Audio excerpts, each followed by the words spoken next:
This is the Harvey Hour. My name is Nathan Harvey. It's great to have you in today on a Friday. As always, I'm joined alongside my dad, Stephen Harvey. How you doing today on this Friday? Excited about the playoffs, man. It's going to be great this weekend. There's going to be weather issues. 2 games on Saturday, 2 games on Sunday. I can't wait. Yeah, no, we got a lot of news, a lot of games to get into, high stakes environments.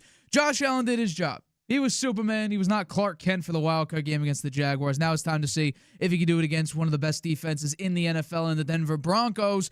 Also, the Bears, can they continue their Cinderella run, especially in the fourth quarter, averaging 29 points per game in the fourth quarter, which is ridiculous. Can the Rams do that after they nearly lost to the Panthers? Patriots going up against the number 1 defense in the league.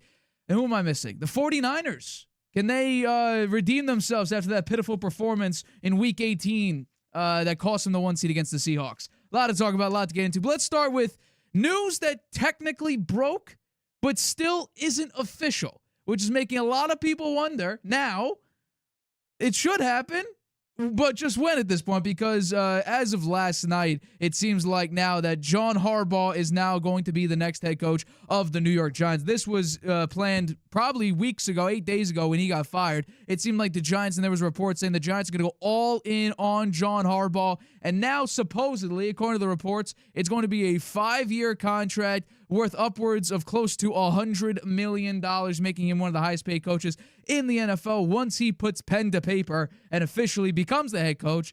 All signs are pointing to him becoming the head coach. So for the sake of this conversation, we're going to say he is currently the head coach of the New York Giants. So what's your reaction to, first of all, the Giants going all in on John Harbaugh? This is their guy. And then probably, eventually, definitely him now officially becoming the head coach of the New York Giants. Yeah. So we heard about this deal on Wednesday evening. They said it was a done deal and verbal handshake that they were, going to do this deal. And seems like Harbaugh will honor his word, I would think. Giants were not going to let him leave without a deal. And he was scheduled to meet with the Titans and the Falcons. Those meetings were canceled. But he isn't signed just yet, so they can still talk to him. So I'm not sure what's going on there. They had a big dinner on Wednesday night at Elia Restaurant in East Rutherford. It was specially prepared by Cinderella to woo Harbaugh as they talked about the final deal. The entrees were fresh steak, chicken, fish, and a fish dish. The appetizers, tuna tartare, fried zucchini, and eggplant chips, octopus, and fried calamari. Harbaugh ordered the fish, and Mara had the same, and Schoen had the ribeye. We have in-depth analysis on dinner? Yes. Well, you're a cook. You're a chef. I thought you'd be interested in this. That's interesting. And the fish was pan-roasted Alaskan halibut fillet with a classic spinach and Spanish and Greek-inspired yellow ramesco sauce. served over spinach, cauliflower, mushrooms, and a decent portion of crab meat. The wine was Silver Oak Cabernet. This is the reporting I like. Yeah. This is good in-depth reporting. It must have been a good meal. They were all laughing. The restaurant owner told Harbaugh, they had a special room. It was a dark room, wine racks on either side, a big table. And the restaurant owner told him, said, "We want you. This meal is for you. If you sign, you can come out the front door. If you don't, you're going out the back door." And they all laughed. They thought that was funny. So anyway, it turns out that they all laughed, and they seemed like they were all in on it. And I think they had the verbal agreement. Now they're trying to finalize it. It's a 5-year, $100 million contract averaging $20 million annually, one of the richest in the NFL. The agreement's been reached, but they're finalizing the legal language. He was fired by the Ravens on January 6th, and here we are on the 16th of January, and seems like he's locked up by the Giants. So they didn't waste any time. I predicted this, that the Giants would go all in. He's the low-risk option, a very successful coach, 18 years in the NFL, a Super Bowl championship, generally makes the playoffs. He's had a lot of success in the NFL. He's a key hire for the Giants, bringing a Super Bowl winning coach known for building strong staffs and for professionalizing organizations. Harbaugh expresses confidence that they can win games in 2026. However, as you said today, it's still not signed contract. There's been 2 instances where a coach verbally accepted a job only to change his mind at the last second. Can you guess who they are? I know one of them is Josh McDaniels. The other one, Bill Belichick. Oh, the Jets. In 2000, turning his resignation in on a napkin. That was the smartest decision he ever made. Yeah. In 2016, McDaniels agreed to go to the Colts. They announced it. They were going to have a big press conference, and then he stayed with the Patriots after Kraft offered him $5 million a year to be the offensive coordinator. Harbaugh has done his homework on all the available teams. Matt Zenitz reported this morning that the 2 sides are still in the process of trying to finalize a deal. Full expectation is that they will get the deal done. Until the other teams are free, until then, the other teams are free to contact him. He called off the Titans interview. A Harbaugh press conference is scheduled for next week. And I think it's going to go through, because in a telephone interview, he referred to the Giants as "we" in a phone interview, and he believes his Giants will win some games in 2026. So I think it looks like it's a done deal. Oh, yeah, and I think that's the full expectation, as it should be. I'm going to shout out someone real quick. Shout out Nick. He wanted this from the very beginning. Once John Harbaugh was fired, me and him were texting. He's like, "Harbaugh's the best candidate, right?" I'm like, yes. Absolutely, Harbaugh. You want Harbaugh. Because before, obviously, it would be Kevin Stefanski probably would be the top hire for the New York Giants, but now 100% it was Harbaugh. So congratulations, Giants fans. You probably have your long-term coach. Again, I don't know how long he's going to be coaching. He already coached 18 seasons with the Ravens, but looking forward, at least if we look at this deal, you'll have your next head coach for the next 5 years. And if everything goes right, you'll also have your next OC with Todd Monken joining the New York Giants as the OC. Now, here's what's going to be interesting. Because I feel like what the Giants just endured is what John Harbaugh is kind of notorious for. John Harbaugh has the most second half and fourth quarter double-digit blown leads in NFL history. The Giants just had, 5 games of leading in double digits in the fourth quarter and blowing it. Will they fix that, or will it be more of the same in some key moments? Will Todd Monken know how to use Cam Scatterbo and Tyrone Tracy properly to help balance out the offense, unlike what he did in Baltimore when Derrick Henry, if you're on for 15 or more times, you win 2/3 of your games? It just seemed like in big key spots he didn't do it. Most notably, AFC Championship game. I've said this several times. The Chiefs had one of the worst run defenses in the NFL. Had, a top 10, top 5 pass defense that year. What do? They run it 6 times with their running backs. You force Lamar into passing situations, obvious passing situations. So will Todd Monken allow Cam Scatterbo and Tyrone Tracy to do their thing? I think that it's good for Jackson Dart, and it's good for those people who thought that he was putting himself in harm's way, because what we saw with Lamar was Todd Monken allowed Lamar to develop his passing game. Jackson Dart, we know he's a great athlete. He just puts himself in the blue 10 every game. So I would expect next season, if Todd Monken is going to become the offensive coordinator of the Giants, I expect Jackson Dart's passing game to improve. It won't be from, what it is now to all of a sudden he's shooting lasers every day, because Lamar wasn't like that his first year with Todd Monken. It looked better, but it wasn't like we see him now. I think Jackson Dart, give him a year or two, and then we'll see some serious improvement. I just think that in this situation, you have a guy who could build a culture.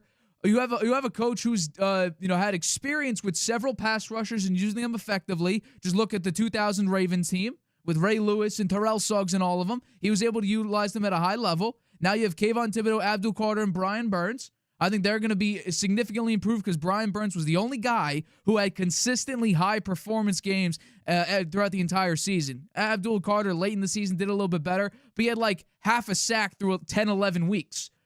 He was a top pick in the draft. That's unacceptable if you ask me. So I think if you're looking for a coach who can provide stability, who could rebuild a culture that's known for losing in the last decade, then yeah, John Harbaugh's your guy. Is he the best candidate? Did you get the best candidate on the board? Absolutely. And I think that if John Harbaugh didn't coach the Ravens, the Giants would have the second best job available. But because he just was the head coach of the Baltimore Ravens, the Giants was number one on his list, and rightfully so. But I am a little bit concerned just about the overall roster because Joe Shane has to rebuild the entire secondary. They really have nobody. Paulson Adebo wasn't that great. Holland is all right. Corey Black, I believe his name is, had a perfect passer rating when targeted at. Deontay Banks was more of a returner than he was a defensive back. We found that out later on in the year. And I also think that people like to disagree with me. And if you look at PFF's pass block efficiency rating, the Giants this year actually had the third best pass block efficiency in the NFL. Here's what my concern is. Just rebuild the interior of the offensive line because that's where the issues are. JMS improved over the course of his career, but still wasn't that great. He was one of the lowest rated blockers for the New York Giants. And then John Runyon had a terrible year. He had the most pressures allowed. He had the most hurries allowed and was number 2 in QB hits allowed. So I think you need to rebuild the interior of the offensive line just a little bit. Just a little bit. Do what Ben Johnson did. Just buy it all out. I don't know if Drew Dahlman and Jonah Jackson, and they're going to be out there. I don't know if you'll have that, a level of capital out in free agency, but and also Joe Thuney. But I would buy the interior of the offensive line. I think John Runny, he had a really bad year. Will he improve with, a full year of Todd Monken and John Harbaugh and Jackson Dart? Maybe, but I don't think so. But here's another little tidbit. No Super Bowl winning head coach has ever won a Super Bowl with another franchise. Never. So you may make the playoffs in a couple of years. You may be interesting, but Giants should not be thinking about Super Bowl, especially with this current constructed roster. No. I still think, you need some serious playmakers, and obviously Malik Neighbors is one. Cam Scadaboo is TBD still. He showed flashes. Jackson Dart showed flashes, but still he lived in the blue 10, so his injuries is going to be a concern. The Giants' running defense was terrible. Their pass rush was underwhelming besides Brian Burns. Their secondary was non-existent. So I think that there is some rebuilding to do for the Giants, and I think that next year, I'll bring up their schedule in a second, next year the schedule is going to be brutal for a first-time head coach for the Giants like John Harbaugh would be. Let's bring up the graphic real quick. These are the opponents for 2026. I mean, how many guaranteed wins are we looking at? The Cardinals, the Titans, the Browns, and the Saints. 4 guaranteed wins. Maybe 5 if you include the Colts. I don't know how they wind up having such a tough schedule every year. Well, think about it. Their division's tough automatically. You play in the NFC, so you're going to be playing the Lions most likely. You'll be playing the 49ers. Yeah, the Texans, the Seahawks, and the Rams. That's away, yeah. Right, and the Jaguars. Yeah, and as of this year in the regular season. 49ers. Yeah. Yeah, and the Eagles twice. Wow. Well, think about that. The Colts, they're decent. They're okay. The Cowboys will be better, I think, next year. They're getting a new DC. Maybe the Commanders rebound, right? With the healthy Daniels.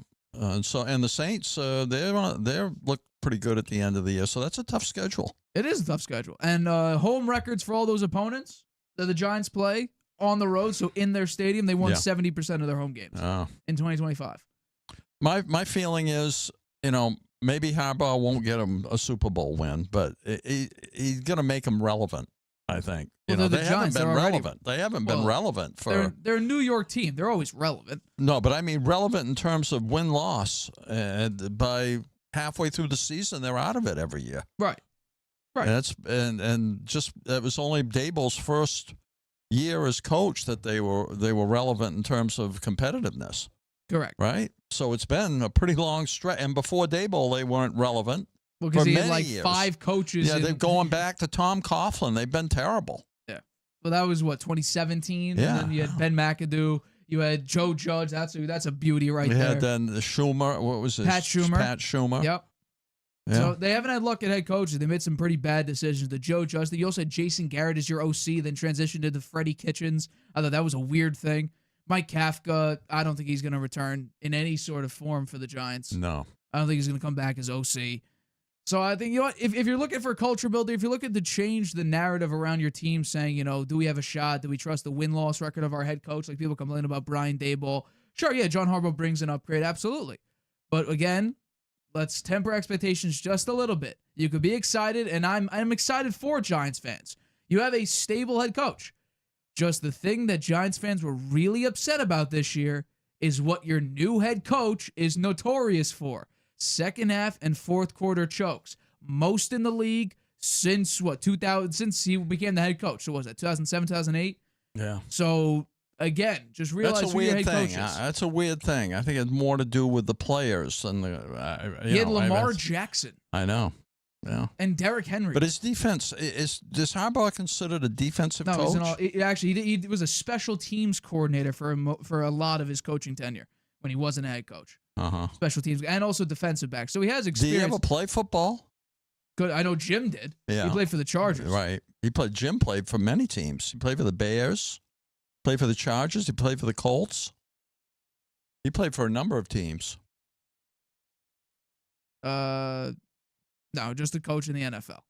Huh. That's interesting.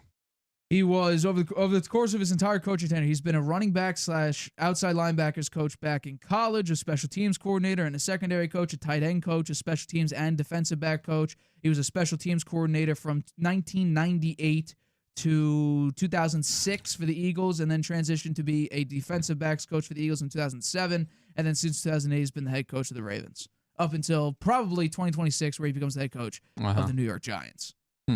Well, things worked out pretty well for him. I mean, he's got $100 million. I would say it's better for the Giants. You actually have a head coach.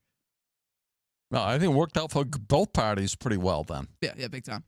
All right, let's get into the games really quick because there's a lot to talk about. Let's start with the first one. Saturday afternoon into the evening, it's Buffalo at the Broncos. In my opinion, this is the biggest game of the week, in my opinion. Buffalo with a lot on the line because of the expectations that we have of Josh Allen, a.k.a. Superman, without Lamar, without Burrow, without Mahomes in the playoffs. Expectations cannot be higher. The stakes cannot be higher. Maybe the chips and the cards pushed to the middle of the table for Sean McDermott if he doesn't get a win here. I don't know. I think this is the biggest game of the week, but it is Denver going up against the Buffalo Bills. Buffalo is 2-3 in the divisional round. Meanwhile, Denver this season against playoff teams, they are 4-2. So my question to you is, overall, who do you think is winning on Saturday, the Buffalo Bills or the Denver Broncos? Well, the Broncos got a lot going for them in this one. They're the AFC's number 1 seed. They're returning to health after a week of rest, playing at home in Mile High Air. I think that'd be an issue for the Bills a little bit. Boasting a Super Bowl winning coach. They have a great defense that is the most dominant unit in this matchup for sure. The Bills have Josh Allen. I think that's the comparison.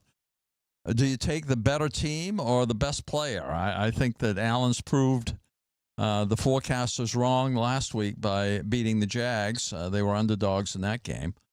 Denver's defense is a step above the Jags, that's for sure. Can they stop the run?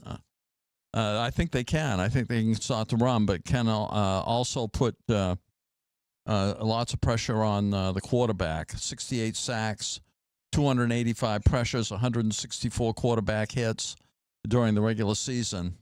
And Allen is already banged up. I mean, he went into the blue tent 3 times in the game last week. And didn't miss a play, though. Denver's offense is nowhere near the imposing as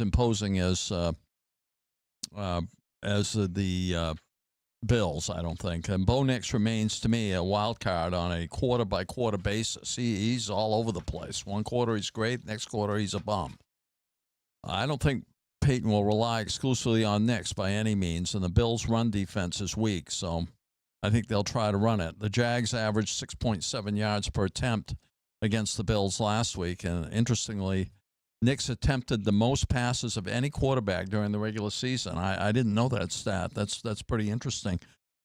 I think Cohen, he's criticized. He made mistakes going away from the run last week in the second half. I think that probably cost him the game. And Peyton won't. I don't think he's not going to make that same mistake. Last year, the Bills ended the Broncos' season in Buffalo. I think they're going to do it again in Denver. I think that Allen is the difference in this game with Nix making mistakes and turnovers. Interesting. Okay. I found it very interesting. There was a stat out there. Josh Allen this year against top 10 defenses. He has a 68% completion percentage, 5 touchdowns, 3 picks, a 94.3 pass rating, and averages 241 total yards of offense. Josh Allen is in a tough spot. He's in a really tough spot. He does get Ed Oliver back. I think that's big. While he was limited earlier this week, he was a full participant in practice. He's good to go. You're also getting Curtis Samuel back. Now, a lot of people be like, well, those are not really, the Malik Neighbors or the Jamar Chases or the Justin Jeffersons of the world. Hell, it's not even the Gabe Davis. He's out for the year. You're stuck with Khalil Shakir, Keon Coleman, and Curtis Samuel. And also, of course, your tight ends, Dalton Kincaid and Dawson Knox. Brandon Cooks? Brandon Cooks had 1 catch. Let's tone down the Brandon Cooks for 2 seconds. It's a pretty big catch. It was 1 catch.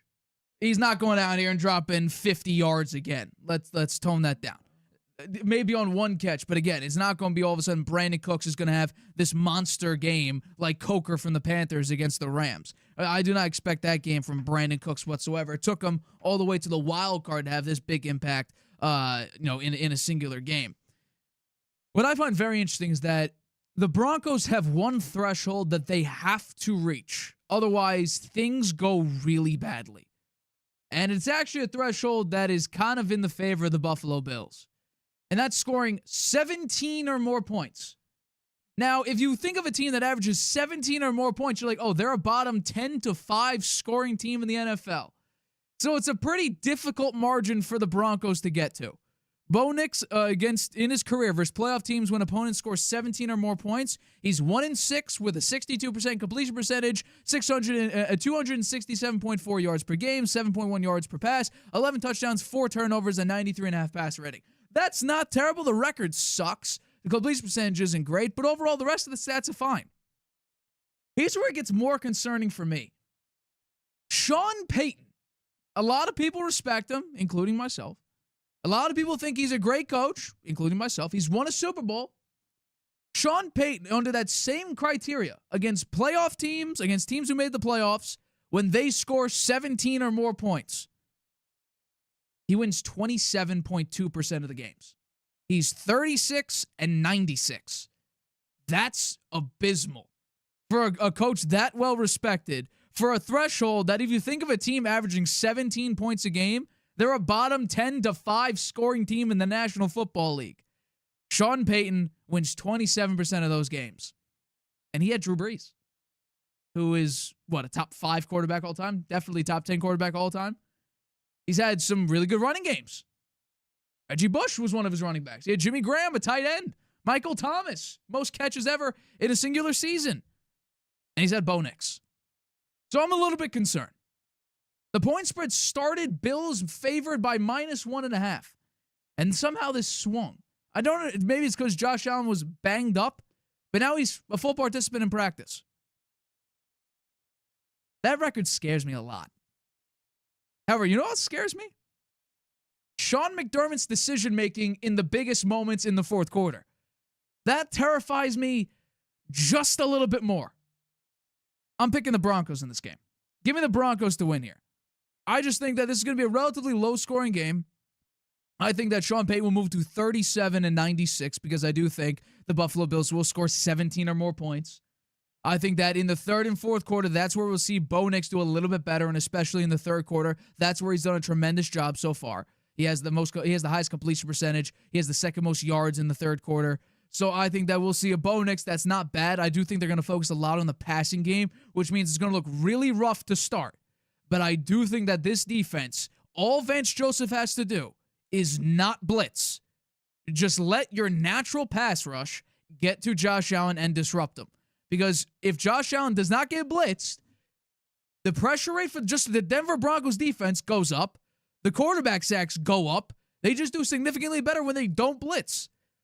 You have a really good defensive line. You have a really good defense. Let your defense do its job. You don't need to overload any side. You don't need to send 5 and 6 rushers. Send 3 sometimes. Send 4 sometimes. Just contain Josh Allen in the pocket. Put a spy on him if you want to. I just think that this is going to be a moment where Sean McDermott late in the game is going to make a stupid decision. Go for it on a 4th and 3. They need to score a touchdown, or they maybe even need to kick a field goal. They can go for it on 4th and 3 or whatever, or they're going to try a QB sneak and it's not going to work, or a tush push and it's not going to work. I think the Broncos will win here. Give me the Broncos 24-20. I'll take them in the victory to move on to the championship game. Wonder what that record for Peyton is with the Broncos with the 17 points. 4-14 with the Broncos. Yeah, 4-14. So if he doesn't score at least 17 points, no. When he allows 17 points or more, yeah, then they're 4-14 with the Broncos. With the Broncos. Geez, don't you think the Bills can get 17 points? Oh, I do. You just think that the Broncos I will don't score trust Sean more McDermott's decision-making late in playoff games. Because it's reared its ugly head time after time after time again. Do we need to go back a couple years ago against the Chiefs? They do 7 QB sneaks, all to the left side. You don't think the Chiefs are going to pick up on that just a little bit? 7 times. And you went, I think, 2 and 4. You might have went 1 and 7. Then giving up the field goal when they were way back there and only like 13 seconds left in the game. You play bracket coverage for a team with 2 timeouts. They go 2 passes in field goal range. They just weren't ready for that. I think that when the game ended and it went to overtime, when they had just the 13 seconds left, they weren't prepared. They should have used the timeout right at the beginning of that and talked it over about what they were going to do. They were just not prepared. I also think that it's sometime, yes, by the way, people might hate on me for, saying this. I was on Josh Allen's MVP train last year. I thought he should get the MVP. I think you said Lamar Jackson. I think you came around eventually to Josh Allen, but I was on the MVP train. He's going to become Clark Kent again. He can't be Superman the entire playoff run. I may eat my words because it's not sustainable. We've seen Josh Allen be Superman for a couple weeks, and then he hits a wall. A natural wall. Well, we saw here. Okay, you point out I was a little bit hard on Justin Herbert. What if he just played to the level that the rest of his team was, and he couldn't carry them the way that it appeared to be through like the 8 weeks when they were dealing with so many injuries? Then he broke his hand, and they've been dealing with that. Maybe he just played to the level that his team was. They wouldn't have made the playoffs. So if Josh Allen just plays to the level his team is at, and he's not Superman. There's the only crack you could have. Mm-hmm. I think it's really unfortunate that the Broncos have a very difficult time running the football because the Bills have no running defense. So if RJ Harvey could get RJ Harvey, if he can get going, and if Bo Nix, I don't think the Broncos have the greatest running backs. They don't. But I mean, and I don't think they have the greatest running. I mean, overall, their running game is not that great.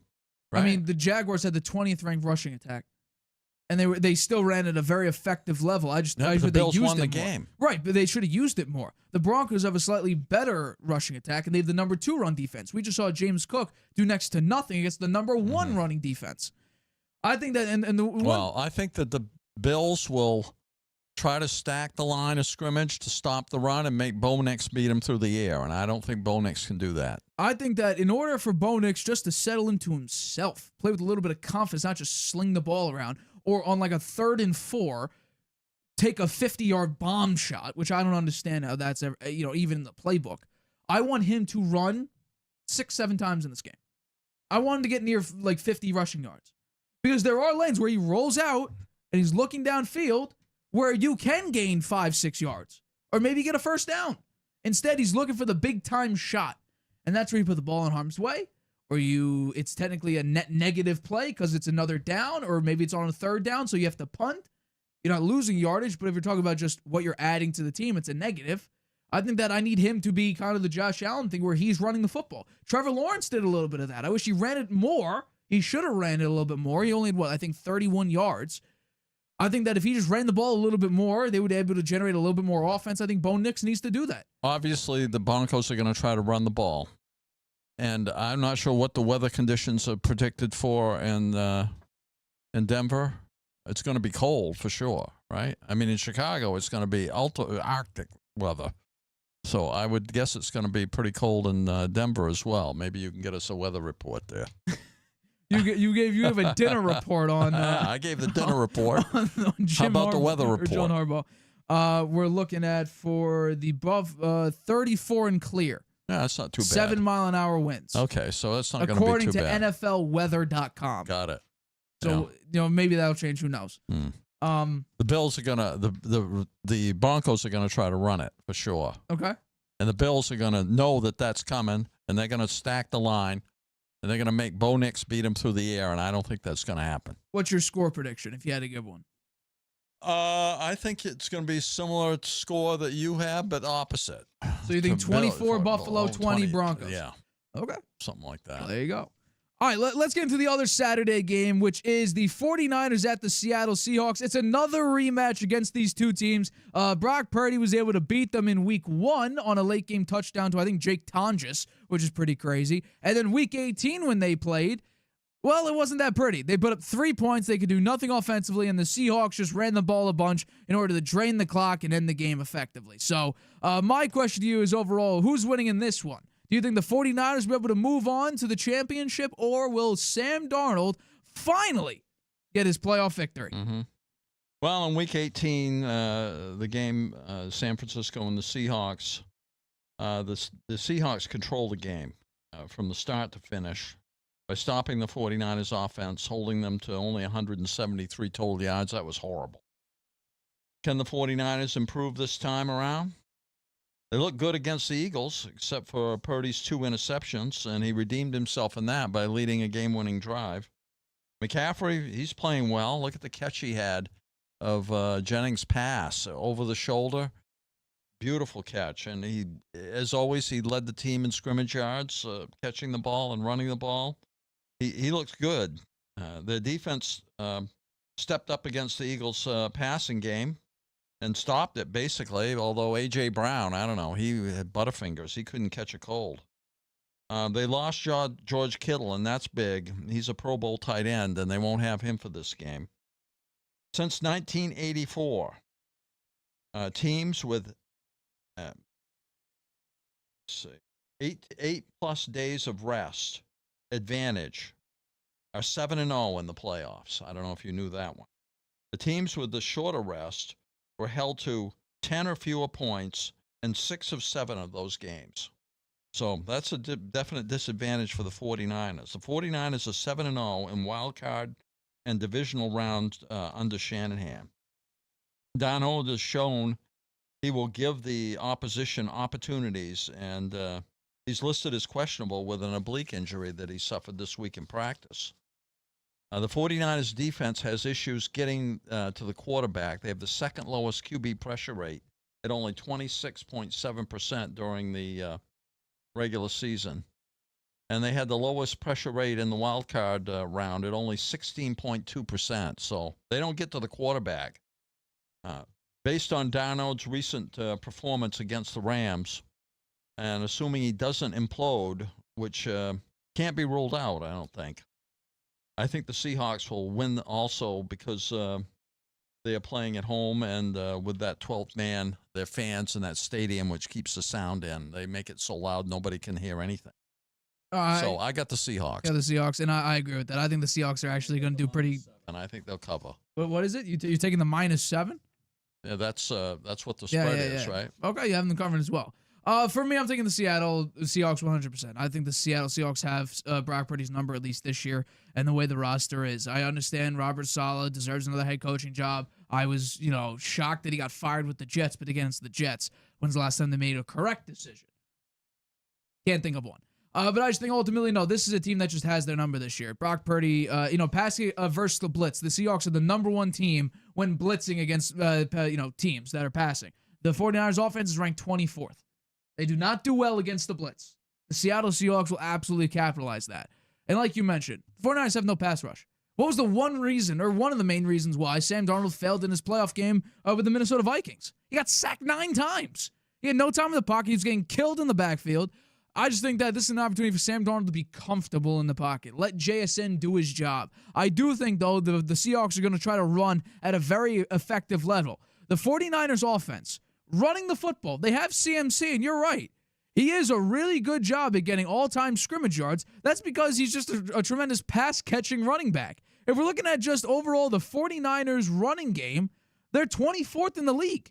In fact, if we compare the two teams, rushing outside the tackles, the Seahawks defense is number 1, 49ers dead last. Rushing in the red zone, 49ers dead last.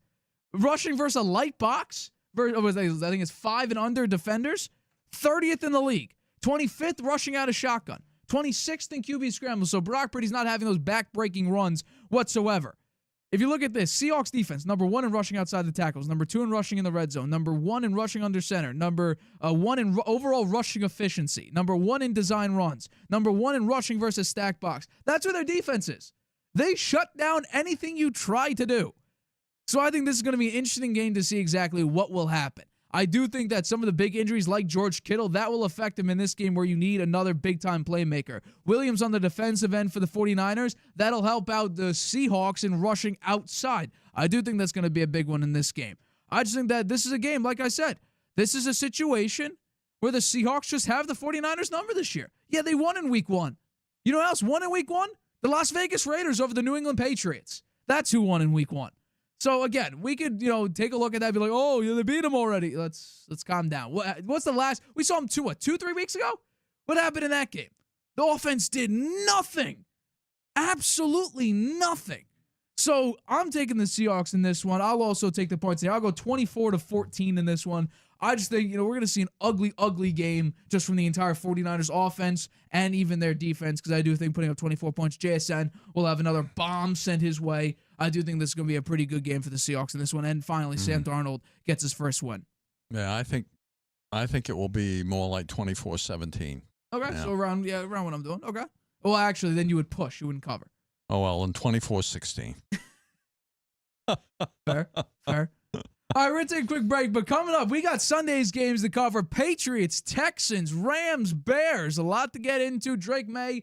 We have the top two MVP candidates are still out there trying to make a name for themselves still. Matt Stafford trying to win a second Super Bowl, and according to some people, putting him in the conversation of best quarterback of all time. I don't know about that. And Drake May, second season in the NFL, trying to make it to his first AFC Championship game and the first one since 2018. So we'll discuss all of that right after this quick break.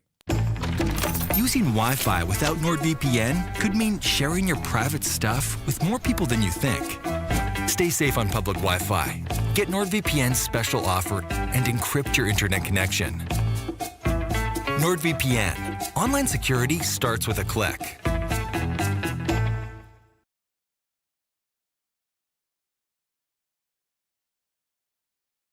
Welcome back to the Harvey Hour. My name's Nathan Harvey. That's Stephen Harvey.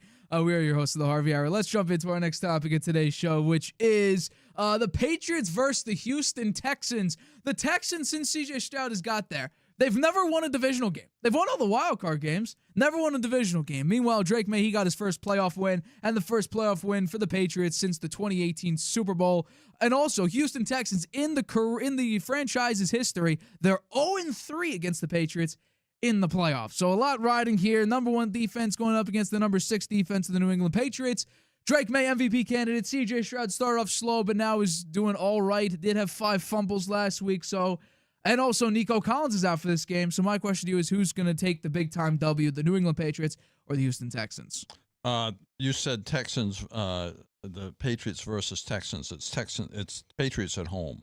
So Texans versus Patriots, yeah. So I think that's pretty big. The Patriots being at home. I think this will be the Patriots' toughest game all season, facing the elite Texans defense, even though they have Drake May and the leading MVP candidate, and they are playing at home. Texans defense was number 2 in scoring, 17.4 points per game allowed. Number 1 in overall yards allowed, 277.2 per game. Third in takeaways with 29, and they've only been getting better. Every game they seem to get better. They annihilated the Steelers last week. 4 sacks, 2 defensive TDs, giving up just 175 yards. And May has never played against a team with a top 5 scoring and total defense. So that's an interesting stat, right? He's never really gone up at a defense of this elite caliber. The Pats are 2-2 against teams with winning records this year, including the Chargers last week. Against the Chargers' top 10 defense, May was good, but not great, not really great. He's had success targeting Stephon Diggs, 81% completion percentage. The Texans safeties and corners each had 4 interceptions this year, and Bullock had a pick 6 in the wildcard game last week. On the flip side, the Texans' offense is, I think, a huge question mark. C.J. Stroud had a disastrous performance against the Steelers, and Nico Collins probably isn't going to play in this game because of concussion protocol. Patriots have a top 10 defense. However, Gonzalez may not play because of the same concussion protocol. He didn't allow any receptions on 5 targets in the game against the Chargers. The Texans have won 16 straight games when they score at least 20 points. I think the Patriots can hold them under 20 points with the way their defense played last week against the Chargers. Generally, a top offense outperforms a top defense, and I think McDaniel will have some adjustments, maybe some rollout plays to avoid that rush, some reverses, maybe a flea flicker or 2, and design runs for Drake May. I think that will be important, and I think they will do that. Give me the Pats at home in a very close game. And I'll agree with you here. I'm going to take the Patriots as well. I think just historically, the Houston Texans, again, look at the lower third. They've never beaten the Patriots in the playoffs. Drake May just won his first playoff game. And I do think that I think there are 2 key things. One, I don't think the pass rush will disturb Drake May as much as people are thinking, because this season, while under pressure, Drake May is number 1 in completion percentage, number 1 in yards per pass, number 1 in passer rating, and has the second best touchdown to interception ratio in the league while under pressure. So, yes, has he gotten pressured a little bit too much for my liking? Sure. But he's excelled when he's gotten pressured. My big worry is, can Drake May take sacks and take hits without fumbling? He's number 1 in the NFL in fumbles. Can he hold on to the football if Danielle Hunter comes around and hits him? If Will Anderson hits him? If Al Shire hits him? Will he be able to hold on to the football? If the answer is yes, then you could take 5 sacks. I do not care. I just don't want to see Sheldon Rankins running 35 yards for a defensive touchdown. I don't want to see it. I think that Kayshon Boutte, I think he'll have a pretty good game. I think Hunter Henry will do what he does. I will be expecting Ramondre Stevenson to keep up the explosive runs here and there, and Travion Henderson to be really good. I also find it very fascinating. Not only is one of the biggest things for me Drake May holding on to the football, it has to be the red zone offenses for both of these teams, because surprisingly, they're not great in the red zone. The New England Patriots, if I bring it up, are 17th in the red zone. The Houston Texans, I think it's just because of how they're built, they're 30th in the league. So 2 below average, and the Texans are bottom 3 in red zone percentage offensively. So once you get into the red zone, are you going to be able to score? The Patriots score a little bit more than the Texans do in the red zone, but I just think that it's going to be able to get down into the red zone and execute at a high level, because if one of these defenses can let them in the red zone and turn touchdowns into field goals, that's going to be the X factor in this game. The Steelers, and I'll say this again, Aaron Rodgers and Mike Tomlin on their farewell game. This was a 7-6 ball game entering the 4th quarter. There were opportunities to be had, and then all of a sudden, the Texans defense scores more points than Aaron Rodgers does. In fact, Chris Boswell scored more points than Aaron Rodgers did. Rodgers' offense did nothing to put up points besides put Chris Boswell into field goal range. So I think that both of these teams played really lackluster teams as well. The Chargers, people could complain about whatever they want to complain about. We already went through that on Tuesday. The Steelers and the Texans played a Steelers team led by a 42-year-old quarterback. No real threat of a running game. DK Metcalf can't catch anything. And also, I'll say this, Mike Tomlin on his way out. So there's that. Give me the Patriots as well. I'm taking the Patriots to win and cover here. Historically, I think another factor scheme fit wise. Another factor in this game is I don't think the Texans will get 2 defensive touchdowns in this game. Right. And will Christian? And if they hadn't had those 2 defensive touchdowns, it could have been a different, as you say, the end of the third quarter, it was only 7-6. Will Christian Kirk explode for over 100, and what, he have 130 yards or something like that against the Steelers? Will he do that against Christian Gonzalez? And he may not Hawkins? play. Christian Gonzalez is going to play. He was in concussion protocol. He's out of it now. Oh, he is? Okay. Yeah.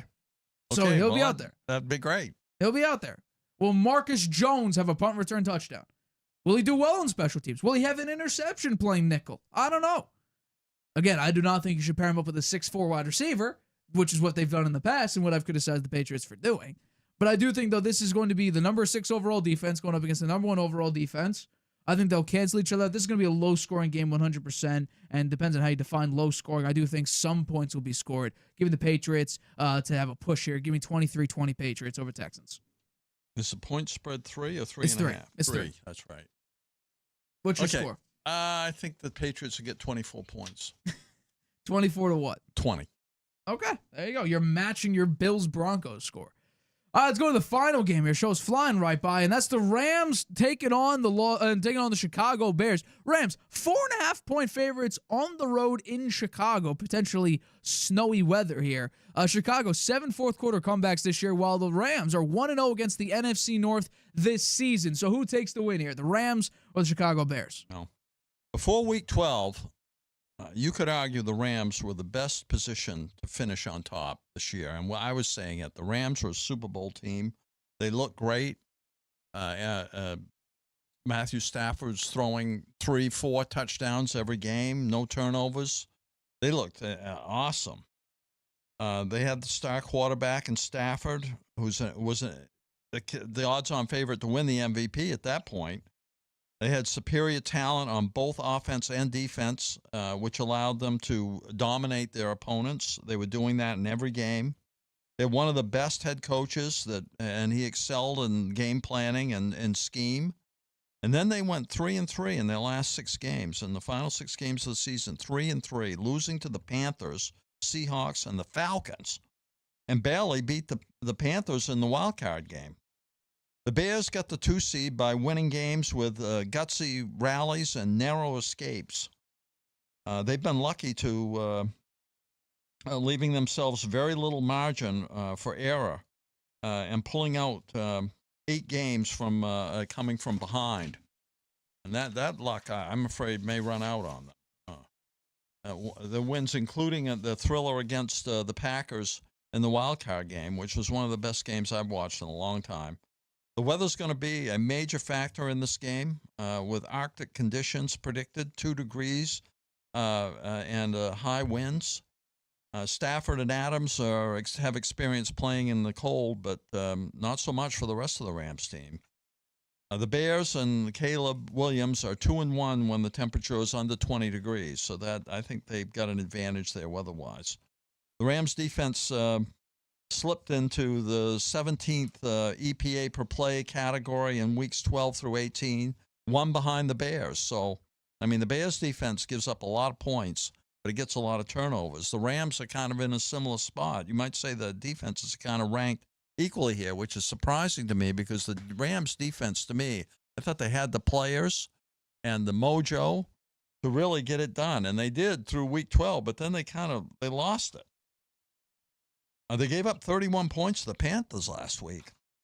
If the Rams defense plays closer to the Bears level and the offenses are capped by the weather, then it's likely to be, I think, a very close one-score game where the Bears are 8-4 in one-score games and the Rams are 5-5. I think despite the Bears' magic this season, I'm picking the Rams and McVay's and Stafford's playoff experience in this one. Sometimes a team has the other team's number. I think that was the case with the Panthers playing the Rams. It's just something about the Panthers that was tough for the Rams. It made them look bad. But they managed to come out on top last week, and I think they'll do it again against the Bears. And I do think the Rams will cover So 3.5 points. It's 4.5 now. It's 4.5? Yep. Oh, jeez. Now I don't think so. 4.5, I'm saying no.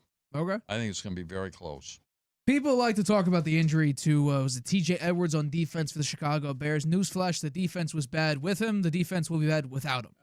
So to me, that doesn't really make much of a difference. I understand it's a big-time playmaker on defense that's going down, but the defense was bad with him, like bottom 10 in the league with him. So what's it going to be without him? My guess is bottom 10 in the league without him. That's just a hunch on my end. I could be wrong. What's interesting is that I did this kind of last week, and it kind of bit me a little bit, kind of, because the Bills technically were a hot team, but the Jaguars were just a little bit hotter. Although I did pick the hottest team in the NFL, with the Texans going on, I think it's now, a 10-game winning streak at this point? I think it was 9 at the time, so I did pick the hottest team, and I think that's what the Bears are. For some reason, teams just like to let off the gas against the Chicago Bears. They might go up big, and we just saw it against the Green Bay Packers. You're up 21-6 late in the game, and all of a sudden you let your foot off the gas, and you go pass, run, punt. Pass, run, pass, punt. All of a sudden, it's touchdown, touchdown, touchdown, touchdown. Oh, my God, we're losing to the Chicago Bears now. We were just up 21-6. And what we saw with the Panthers-Rams game was all of a sudden Bryce Young is cooking against this defense. And we saw Coker. Where did he come from? Where did he go? Nobody knows. He's lighting up the Rams defense. It was unbelievable to watch. Bryce Young executed at a pretty high level and actually had a couple opportunities to go out and win the game. I think Chicago, what they do in the fourth quarter is something that I don't think we've really ever seen from another team before. They have 17 touchdowns in the fourth quarter. That's 6 more than any other quarter that they played. And in the fourth quarter, they have their most passing yards. They have the second most running yards. They have the highest yards per attempt. They have the highest passer rating amongst all 4 quarters that they play. They're just a fourth quarter absolute dominant team. So if you let your foot off the gas, all of a sudden Caleb Williams is going to light you up on the scoreboard. DeAndre Swift may have a big run here or there. The defense plays a little bit better. So I think this is going to be a great opportunity to see what Ben Johnson's got. Can they continue the Cinderella run? The Rams, they give me a lot of pause. Do we really think the Panthers are all that? Seriously, do we think the Panthers are a team that could go up against the Rams and just be like, yeah, we're not afraid of you. We'll drop 31 points and make this game seriously competitive. You may be the MVP, but we'll make you look pretty good, but not MVP level because you're nearly losing to us. I think this is an opportunity for Caleb Williams and Ben Johnson to prove it. And I think they will. Give me the Bears in the upset here. One team's going to upset. I have the Broncos winning. I have the Patriots winning. Who else plays? I have the Seahawks winning. One team's got to upset here. Give me the Bears to continue the Cinderella run. For some reason, teams seem to lift their foot off the gas, and we see this a lot with some teams. They get super conservative. They get a lead, and all of a sudden it's like, yeah, we'll just sit back. Yeah, let's do run. Let's do pass, run, punt. It's fine. We have this big league now. We just saw the Green Bay Packers do it. And people are calling for Matt LaFleur's job, which I still think is utterly ridiculous. But, yeah, no, give me the Bears in this one. I just think that Caleb Williams, the completion percentage, by the way, it drops off from the rest of the quarters. Now, the second quarter is the worst. But the fourth quarter, they average a 56.9% completion percentage. But their yards are about 200 more than any other quarter. Their quarterback rating is the highest one they had. They have the most first downs in the fourth quarter. They do take the most sacks in the fourth quarter. But, again, that's just trying to make the big-time play here. They have the most yards per attempt. They have the most attempts. You go through it. They have the second most rushing yards. To me, this is just an opportunity. And second half, here you go. Here's what's crazy. In the second half, Caleb Williams' passer rating goes up by 10, which is, to me, is absolutely insane. In the first half, he has an 85.3 passer rating. In the second half, it's a 94.7, so it's about half, which I think is, I don't understand it. It doesn't make a lot of sense to me. He has 300 more yards, 1.2 more yards per attempt, 3 more touchdowns, only 1 fewer interception. Completion percentage is still terrible, but he's had a bad completion percentage all year. I think that this is just a nice Cinderella run. I'm saying it continues. I think this would be a crazy upset. Given the Chicago Bears, 7 fourth quarter comebacks, make it 8 in this one. Mm-hmm. Actually, they might be in the regular season, so they may have 9 if they win this one.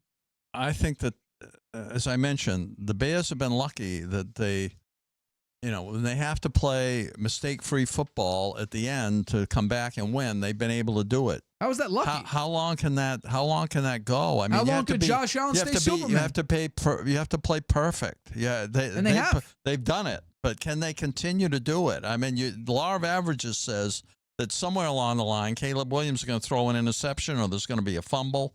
They haven't had that. And it's been magic. That's why they call it magic, right? Can that magic continue? I don't think so. Okay, well, you could do that same logic with Josh Allen. When's he going to become Clark Kent?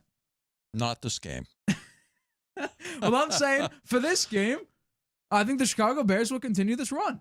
Now, against the Seahawks. You might be right. And against the Seahawks, I'm picking the Seahawks. I think part of the reason that the Bears have had to do this in the fourth quarter is they play too conservatively in the first three quarters of the game. Well, no, the second quarter, they're just terrible. The second quarter, they are god-awful. Caleb Williams has a 79 passer rating in the second quarter. Yeah, well. It's really bad. A 53% completion percentage. He just doesn't move the ball in the second quarter. Yeah. So you have to open up the second half being perfect. Because you do really well in the first quarter. You have a 92 pass rating in the first quarter, 7 touchdowns, only 2 picks. The second quarter, you do nothing. So you have to make up ground in the third and especially the fourth quarter in order to win these big-time games. And we've seen in the fourth quarter, Ben Johnson, Caleb Williams, there's a clutchness to them. Do you think they're going to be able, let's say the Rams have a 14-point lead going into the second half. The temperature drops to 10 below zero. Who has the ball? And the wind to Who has the ball? Opening up the second half. I'll say the Bears have it. I say the Bears start with a touchdown. Even when the temperature is probably going to be -10 and the wind's blowing at 25 miles an hour. You think a Los Angeles team can go into Chicago and be like, let's play cold? I don't know. Tua plays in Florida, and he doesn't do anything in cold weather. Yeah, well, Matthew Stafford's a good cold weather quarterback. He always played been in Detroit. Pretty good. He played in Detroit for several years. And then Devontae Adams. Played I don't in know Green about Bay. Nakua. I don't know. He's where did he play? I'll have to look at those numbers. Yeah. Where did he play college? Off the top of my head, I have no idea. I thought it was up in BYU. And Washington. He played in too. Washington. So maybe he played in a couple of cold games, but college football's all over before it really gets cold. So been a little while. He's been out of college for a number of years at this point. Yeah. Wow, he qualifies. As it currently stands. Last year he had a great game against the Eagles. It was snowing in that game, right? Remember? That was a pretty bad weather game. They were one Jalen Carter sack away from making it to the NFC Championship game to play up against the Commanders. Yeah. Just so happens that you lost to the Eagles. And in this case, I don't know if it'll be a game-winning sack for the Bears. I think it could be another crazy late game, bomb to DJ Moore or Rome Odunze for the game-winning touchdown. Well, you know what? I like the Bears. It's hard to pick these games when you get down to the best teams playing against each other. Seeing the Bears win at home when they've been so long since they even made the playoffs, 15 years, and seeing how the fans went wild last week when they pulled that game out, it was unbelievable. They were just ecstatic.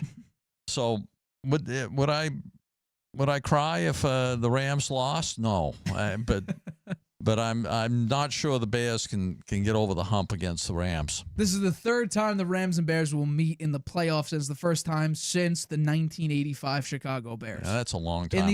In the NFC Championship. I remember that game. It was brutally cold. 24-0 they won. It's brutally cold in that game. And who was the running back for the Rams? He was. Don't ask me. He was 1985. Dickerson. Eric Dickerson. He couldn't do anything.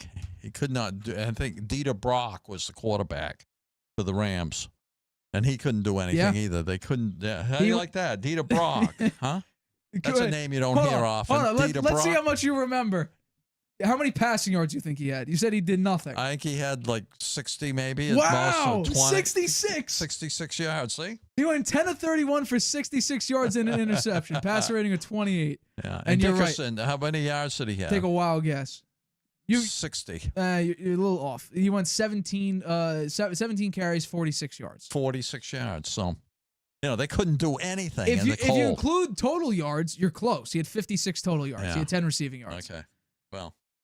They couldn't do anything, and the Bears against the Bears defense, which was historic. Well, that is considered the best defense of all time, the 1985 Bears. Yeah. Walter Payton also didn't do anything. He went 18 carries, 32 yards. Yeah.